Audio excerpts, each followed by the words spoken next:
ለምሳሌ እኔ ወንዶች ጻፉ ከታች ዱባይ ላይ ያላችሁ ወንዶች ማለት ነው ኮንዶም መግዛት ሼም እያያዛችሁ ነው። ኑ እዚህ በፌስታል አስቀምጣለሁ። ስትሄዱ እኔ በነፃ ሰጣችኋለሁ። ቻርጃ፣ አቡዳቢ፣ አላይን፣ ራስ አልኬማ እንዴት ናችሁ? ደህና ናችሁ? ውድ ቤተሰቦቼ እኔ በጣም ደህና ነኝ። እግዚአብሔር የተመሰገነ ይሁን። ቸሩ መድኃኔዓለም የተመሰገነ ይሁን። እናቱ ነችና ለማትለየው ወለላይቷ ቅድስት ድንግል ማርያም የተመሰገነችውን ውዶችዬ፣ እንግዲህ ሶሻል ሚዲያ ላይ የምንሰማው ነገር ትንሽ ደስ አይልም። የእውነት ለመናገር ዱባይ ውስጥ የስድስት ቀን ጨቅላ ሕፃን ተጥሎ እንግዲህ በአረንጓዴ ቢጫ ቀይ ኢትዮጵያዊ መሆኑን አረጋግጣ ነው ጥላ የሄደችውና እንደዚህ አይነቱን ወንጀሎች ወይንም እንደዚህ አይነቱን መጥፎ ነገር ስናደርግ ለሌሎቹም እያሰብን ቢሆን መልካም ነው። የእውነት ለመናገር አስባችሁታል? ብዙ ልጆች እንግዲህ የታፈሱት ኢትዮጵያዊ በመሆናቸው ሴት በመሆናቸው ብቻ ማለት ነው። እና ሁሉም ሰው ስህተተኛ ነው፣ ሁሉም ሰው ያጠፋል ማለት አይደለም። አንዳንድ ጊዜ ነፃነት ያላችሁ ሰዎች ሰው ቤት ሰርታችሁ ሙሉ ነፃነት የተሰጣችሁ ወጣችሁ ከሰው ጋር ማውራት፣ መገናኘት፣ እንጆይ ማድረግ ብቻ ብዙ ነገር መቼም ነፃነት ባይኖራችሁ ወንድ ጋር ትሄዳላችሁ ብዬ አላስብም። አለን አይደለ እንዴ? ከአመት እስከ አመት 5 ዓመትም ተቀመጡ 10 ዓመትም ከኩሽና ሳሎን ከሳሎን ኩሽና ስንሯሯጥ ከፎቅ ወደ ምድር ከምድር ወደ ፎቅ ስንሯሯጥ ውለን የምናድረው ስንት ሰዎች አለን። እንኳን ወጥተን ወንድ ለማግኘት ይቅርና ካርድ እንኳን ለመግዛት ስንቶቻችንን የምንከለከለው። በቃ ወንድ አለ እዛ ወንድ የሚሸጥ በቃ ሴት ልጅ ውጪ ወጣ። እኛ ጋር አካባቢ አሁን እኛ ሀገር ኦማን ነው ያለሁትና እንደው የፈለገ ዘመዳችሁ 10 ተከታትሎ ቢሞቱ እንኳን ወጣ ሰራተኛ ካርድ አገዛም ለራሷ ማለት ነው። አይኖ አሉ የሚፈቅዱ ሰዎች አሉ። አሳሪዎቻችሁ አንዳንዱ አሳሪዎች ሰው ከችግር የለውም ብሎ ይፈቅዳሉ ሱቅ ለመሄድ ቅርብ ሱቅ ማለት የመንደር ሱቅ። በጭራሽ እዚህ እንደው ድብን ትላላችሁ እንጂ የሆነ ነገር ፈልጋችሁ ሱቅ ሄዳችሁ ለራሳችሁ አትገዙም። በቃ አስፈላጊ የሆነውን ነገር እነሱ ያመጣሉ ወይ ደግሞ እነሱን ግዙ ብላችሁ ዛሬ ሳምንት የሚምጣ ዛሬ አመት የሚምጣላችሁ በትዕግስት መጠበቅ ነው ያላችሁ አማራጭና እኔ ማለት የፈለኩት እንዲህ ነፃነት ያላችሁ ሰዎች ነፃነታችሁን በአግባቡ ተጠቀሙበት።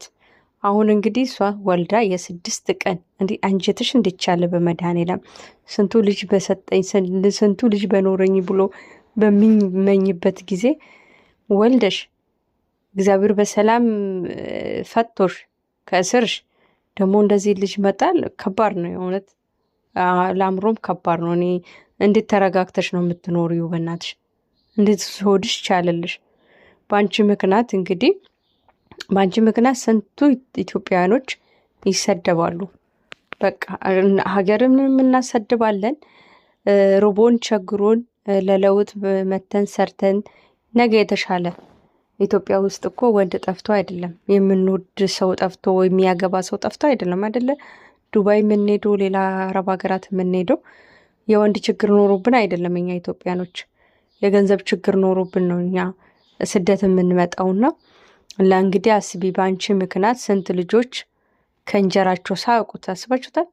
የሆነ ከሱቅ ዳቦ ገዛለሁ ብላችሁ ወንጀለኛ ናችሁ ተብላችሁ ታስራችሁ ወደ ሀገራችሁ ስገቡ አስባችሁታል? በጣም ነው የሚያመውና እባካችሁ እንደዚህ አታድርጉ። መሰረት ራሱ እንግዲህ እየተናገረች ነው። በቃ ማለት ከወንድ ጋር መቻሞት ስትፈልጉ በቃ ምንድነው አጭር ነገር ኮንዶም ተጠቀሙ። ኮንዶም መጠቀም አያሳፍርም። አንደኛ ደግሞ ጥንቃቄ ለምንድነው የማታደርጉት እንዴ? ልጅ እውነት ለመናገር ይወለዳል፣ ያድጋል። ችግር የለውም ልጅ።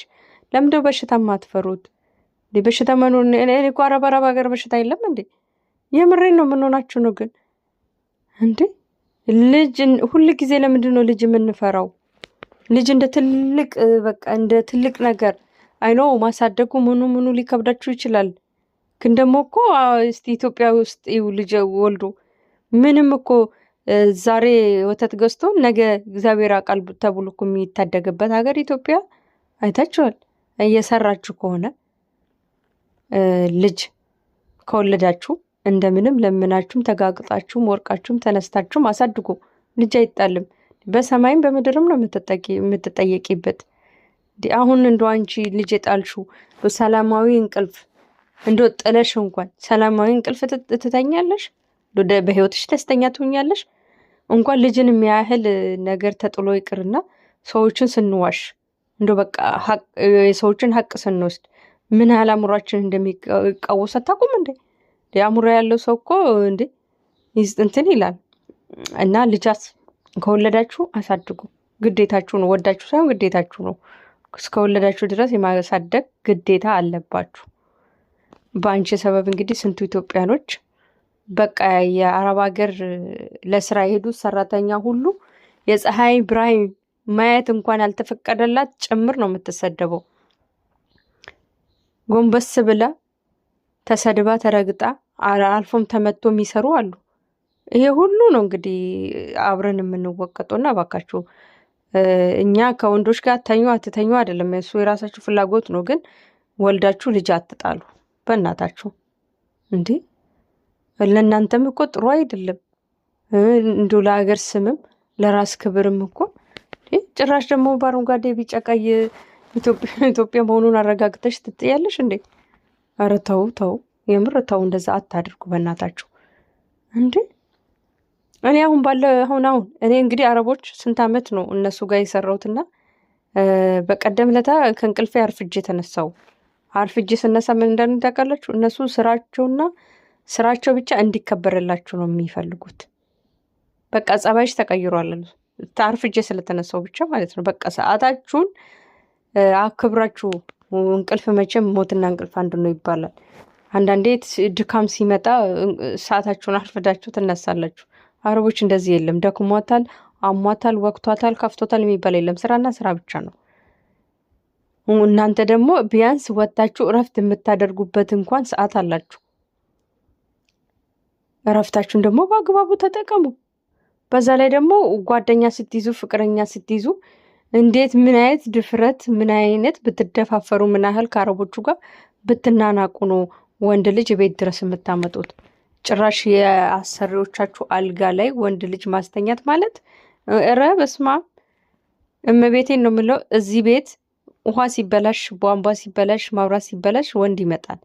ያው የሀገራቸውን እንዲህ ነው ልል አልችልም። ታውቃላችሁ ከሌላ ሀገር ዜጋ ነው ወንዶች ሊሰሩ የሚመጡትና ጭራሽ ቤት ስራ ኖሮባችሁ እነሱ ፊት ተመላልሳችሁ ስራ አትሰሩም።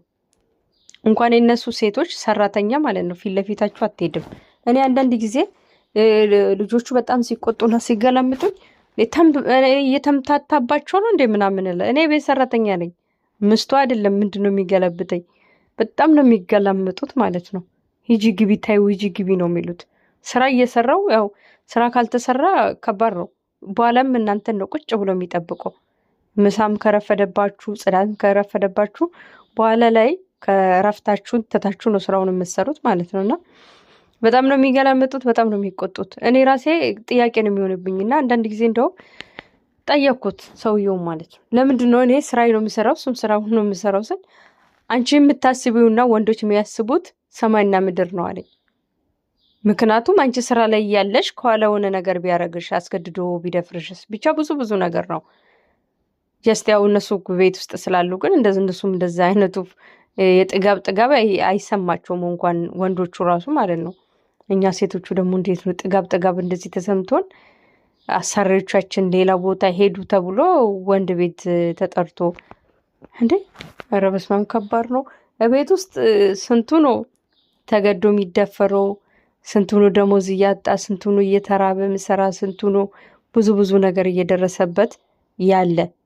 እቺ ተደፍራም የወለደችው ባለጌ ናት፣ ፈልጋም የወለደችው ባለጌ ናት። ማንም ህመማችሁን የሚረዳ የለም።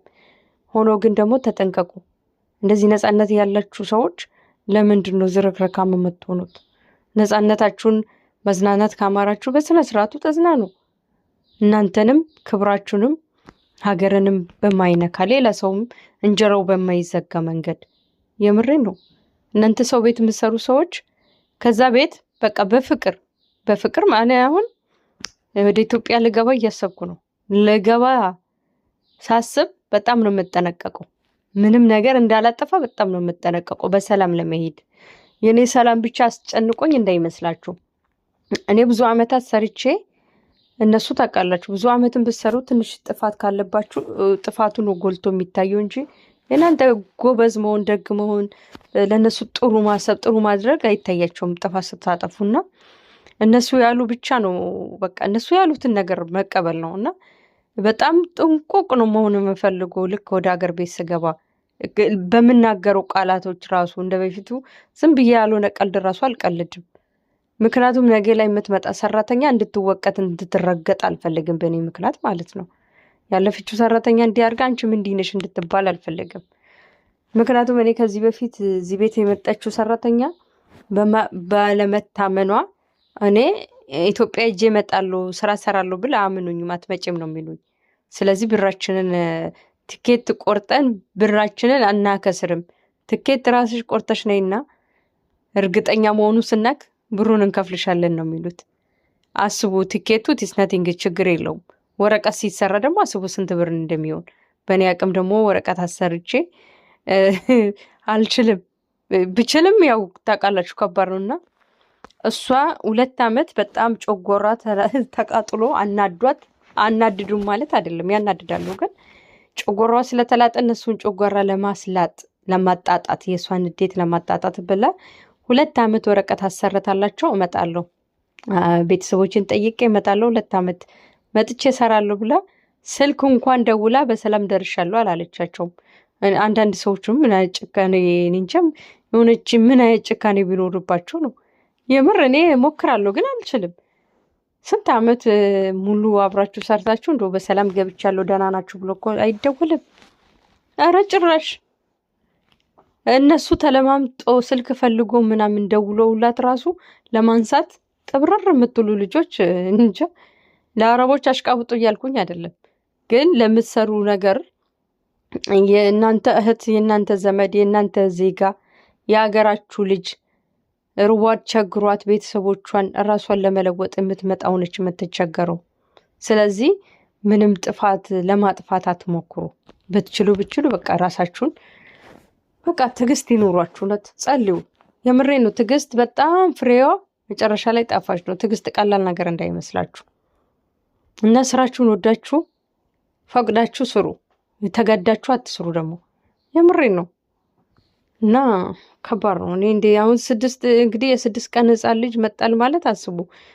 እስማ ውይ እኔ ቤት ውስጥ ልጅ ሞልቷል 4 ሳለና ሳያቸው እንዴ እንኳን ለጥላቸው ይቅርና የሰዎቹ ልጆች ዋጭ ነው የሚለኝ። በቃ እንዴት እንደምወዳቸው በቃ የሆነ ስሚያቸው ራሱ አልጠግቧቸውም። በቃ ሙጭጭ ነው የምልባቸው። ሬንጅ በሉ የእነሱ ልጆች አቅፌ ስስማቸው ምናምን እኔ ነኝ ስራ ልጆችንም ቴክር አረጋለሁ። ያው አሮጊትም ቴክር አረጋለሁ። አሁን ሞታለች እንጂ ምግብ እሰራለሁ፣ ልብስ፣ ጽዳት። እኛ ሀገር በተለይ ዱባይ እንደውም ጥሩ ነው ስራ ማለት ጽዳት ከሆነ ጽዳት፣ ምግብ ከሆነ ምግብ፣ ልጅ ከሆነ ልጅ ነው።